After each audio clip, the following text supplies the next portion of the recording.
Welcome back to another episode. I'm so thrilled to be here with Weruche Opia, one of the leading actresses on I May Destroy You. So thank you so much for joining us. Thanks for having me. How does it feel to be a part of a show that has so much purpose and meaning behind it? One thing that I really took away was the need for empathy as human beings. I mean, when we watch the show, we see so many characters going through so many different things, and they all react to their different traumas in different ways. You know, we all go through things, different degrees, but no one's trauma is more important than another person's trauma.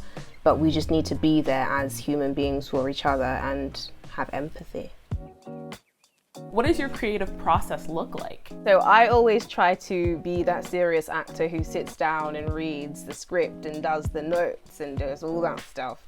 I usually get halfway through it and then leave it and then feel my way the rest of it. I mean, I will do an initial, read the script over and over again, speak to the writer, see how much I can get, and then decide how much I want to give or how much I can give the character.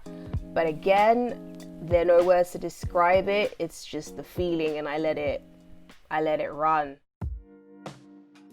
Is it that notion of feeling, and that helps you create art during these complicated times, or what works for you?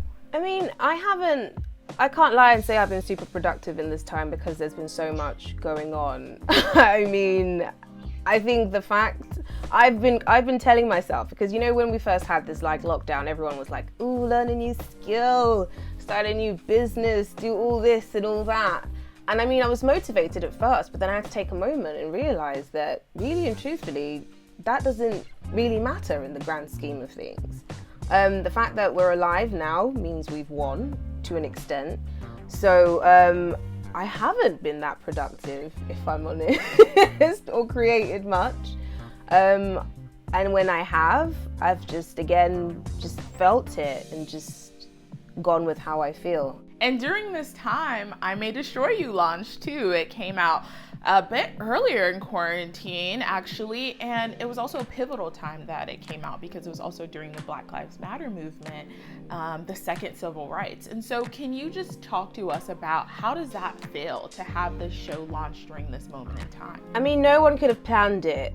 It completely worked, and it was so wild how timely it was at the exact moment it came out. I've been saying this, that I think it's a period where people get to relearn, unlearn, and challenge themselves, and a show like I May Destroy You does that on so many levels. The race, sexuality, gender, all those aspects. So I think it came out at a time where the whole world was paying attention, and we all had to kind of watch it to an extent because we had nothing else to do but watch TV and social media.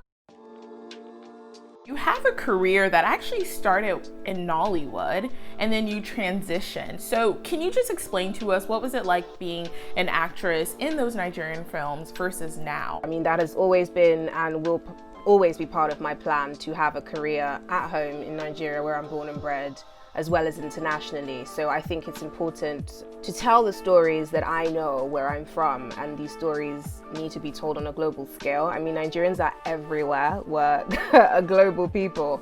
So it's nice to have our stories on that stage. Everyone has a story to tell. The fact of the matter is, a lot of the themes and experiences we go through are global themes, regardless of where you live or what color your skin is, or what gender you identify as. We all have similar stories, and everyone's story deserves to be heard. The biggest challenge for me, I think, was surviving. There was always the struggle of wanting to get a regular job, but then the fear of abandoning my passion at the same time. And the rejection. The rejection was obviously a big thing. I mean, you go on hundreds of auditions, quite frankly, and out of 100 you're getting about 8. So that's